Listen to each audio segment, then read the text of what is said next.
Mucho gusto que nos acompañen.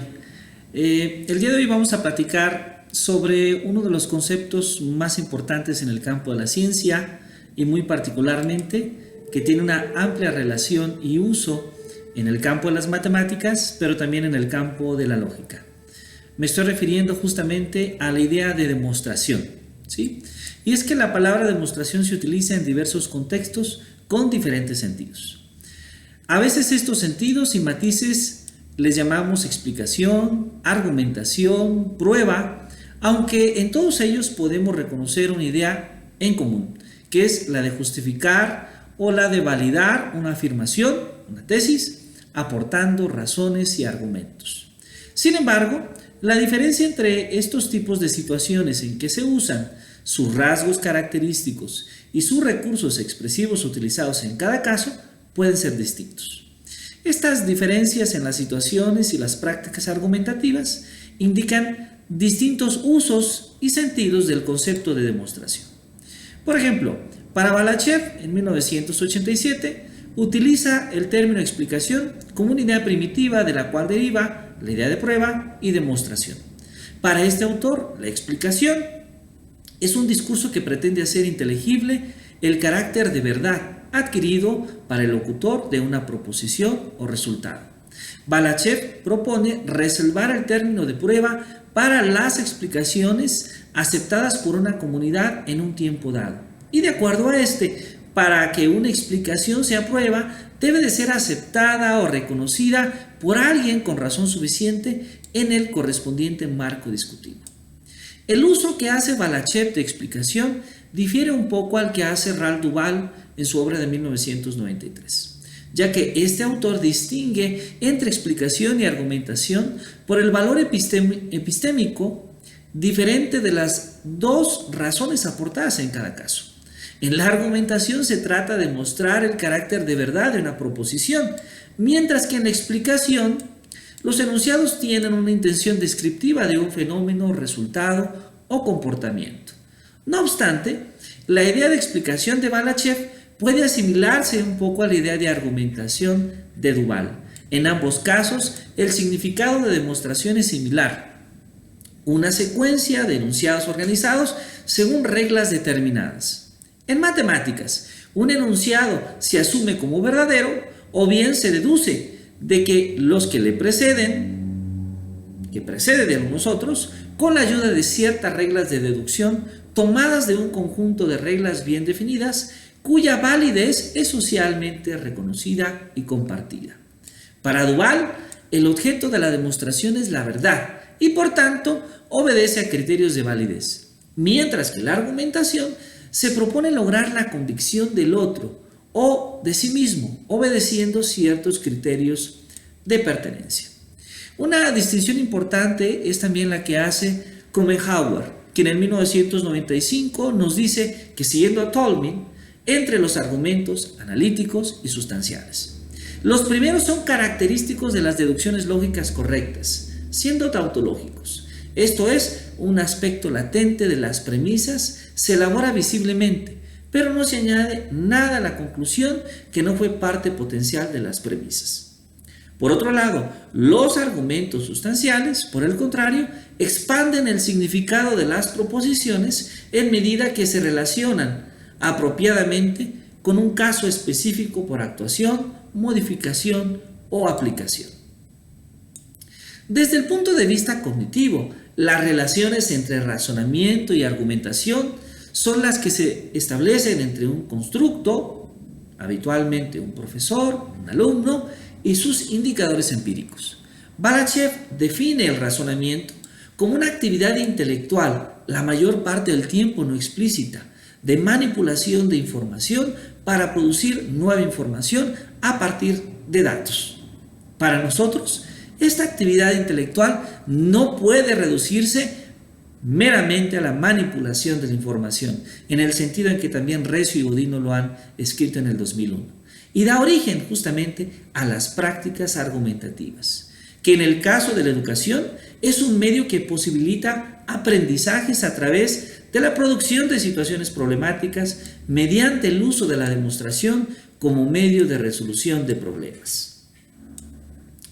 Podemos afirmar que al mismo tiempo el razonamiento se desarrolla por medio de dichas prácticas, de modo que el estudio del razonamiento está constituidamente ligado al estudio de la argumentación. Podemos entonces aceptar la idea de que el término de demostración podemos usarlo para referirnos al modo genérico, al objeto de las prácticas argumentativas aceptadas por una comunidad ante situaciones de validación y o justificación, su consistencia o eficiencia de una acción. De acuerdo a Cañón, en 1993, son 3 las aceptaciones básicas de la verdad: correspondencia, consistencia y utilidad. Desde el punto de vista cultural, Wilder, en 1981, escribe que no debemos olvidar que lo que constituye una demostración varía de una cultura a otra y de una época a otra. En este sentido, podemos pensar que esa relatividad debe ampliarse a distintos contextos cuando nos interesan los problemas psicológicos y didácticos implicados siempre en la enseñanza y el aprendizaje, particularmente en la enseñanza y el aprendizaje de la demostración. De esta manera, de acuerdo a Wilder, mostraremos que hay diversos contextos en donde el concepto de demostración sufre algunas modificaciones y especificaciones. Por ejemplo, en la lógica y en los fundamentos de las matemáticas, la noción de demostración está ligada a las nociones de deducción y de sistema axiomático o formal. Como bien lo escribe Garrido en 1978, el argumento deductivo, si no es el único, es el principal objeto de la lógica formal, usándose la palabra argumento como sinónimo de argumento deductivo. Aquí debo aclarar que naturalmente Garrido se está refiriendo a las lógicas clásicas. Los argumentos deductivos se realizan en el seno de un lenguaje simbólico que se constituye a partir de una serie de símbolos elementales y de reglas de formulación de fórmulas, de expresiones precisas, perfectamente definidas y partiendo de dichos símbolos. Ese lenguaje formal es la base de un sistema axiomático en el que las deducciones se llevan a cabo. Además, lo característico de un sistema axiomático es disponer de un conjunto de enunciados que se admiten sin prueba y que a partir de los cuales se van obteniendo todos los demás enunciados de la teoría mediante un conjunto preciso de reglas de transformación. En este contexto, la veracidad de un teorema descansa en la validez de las reglas lógicas usadas en el proceso de demostración. El teorema aparece como una consecuencia lógica y necesaria de las premisas de que parte, mediante una correspondiente inferencia deductiva. Un enunciado o teorema aceptado como verdadero tiene una validez universal e intemporal garantizada por la validez de las reglas lógicas usadas en la prueba.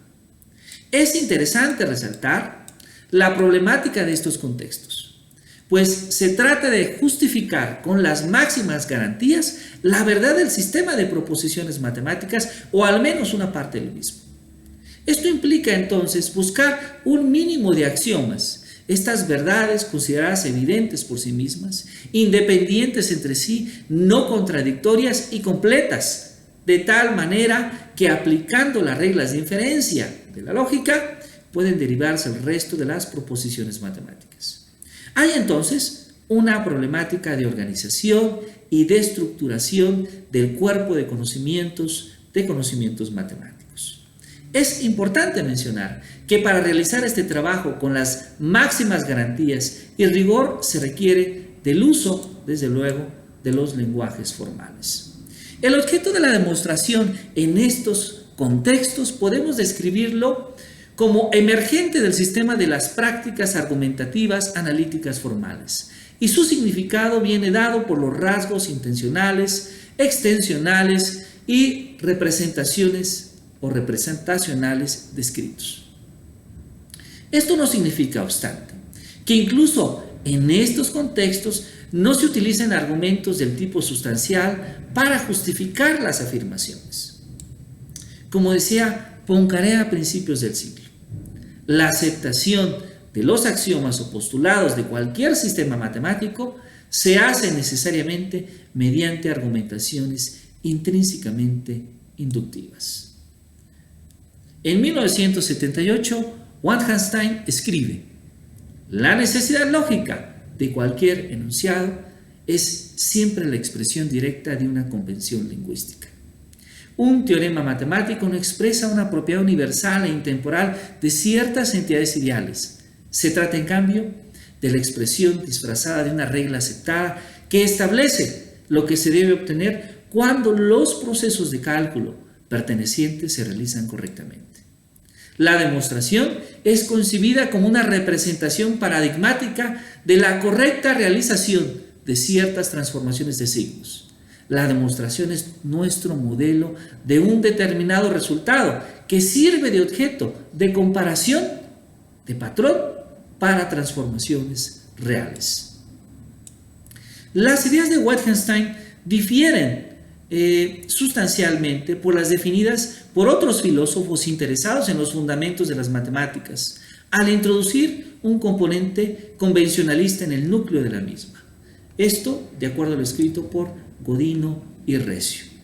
Su función es persuadir de que conviene extender el aparato conceptual en una cierta dirección, de que es útil aceptar la regla gramatical expresada en el enunciado del teorema. Para cierta construcción de signos, un dibujo geométrico, una imagen formada por numerales dispuestos en cierto modo, e incluso una larga secuencia de sentencias escritas. Sea una demostración matemática, se debe adaptar la decisión de aceptar ciertas definiciones previas de elementos que intervienen. Una decisión que es equivalente a atribuir la construcción de signos en cuestión del papel de paradigma en ese procedimiento correcto. Para Godino y Recio queda abierta la cuestión de cuáles deberían de ser las consecuencias de esta filosofía sobre la práctica de la enseñanza y aprendizaje de las matemáticas. En la matemática profesional, la noción de demostración difiere desde este punto de vista de la lógica formal y estudios fundacionales matemáticos respecto a la práctica matemática real. Como dice Otte en 1994, la visión lógica de la demostración pone el acento en los aspectos lingüísticos y formales, intentando liberar la demostración de contextos concretos. Prescinde del significado de las expresiones del sistema y la reduce a expresiones sintácticas, sujetas a reglas de transformación formales. Reglas que actúan sobre cadenas de texto, que ejercen en todo como si tales cadenas carecieran de significado. La matemática, desde esta concepción, se transforma en una gramática formal. La demostración se convierte en un procedimiento meramente algorítmico que puede ser materializado mediante el uso de la computadora en algunos casos. La demostración, incluso bajo este esquema, se torna compleja, lo que hace para que muchas investigaciones matemáticas, la formalización completa de las pruebas, incluso fuese posible desde el principio, se hace imposible en la práctica. Puede requerir tiempo, paciencia e interés más allá de la capacidad de cualquier matemático humano. Ciertamente pueden exceder la capacidad de cualquier sistema computacional disponible o previsible, como lo escribió Hertz en 1993. Esto hace, de acuerdo a Resnick, que la matemática contemporánea esté repleta de demostraciones incompletas, no axiomatizadas. Incluso un campo tan metodológicamente consistente como la lógica matemática se ha desarrollado de modo no axiomático. Y en su enseñanza, algunos lógicos la presentan como una colección de pruebas y teoremas también informales. En el profesional matemático o en las matemáticas profesionales, las demostraciones casi siempre son deductivas, pero no formales. Se expresan mediante un lenguaje ordinario completado con el uso de expresiones simbólicas.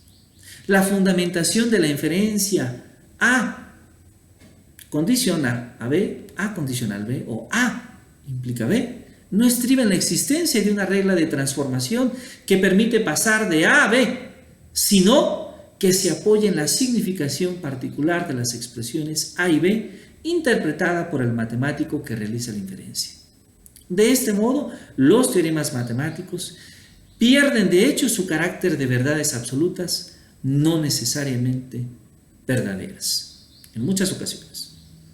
De la propia matemática van surgiendo nuevas estrategias de validación de las expresiones matemáticas que desafían la concepción clásica de la demostración deductiva línea a línea, utilizando pruebas basadas en combinaciones experimentales y hoy en día a menudo con el uso de las computadoras, como bien lo dice Hanna.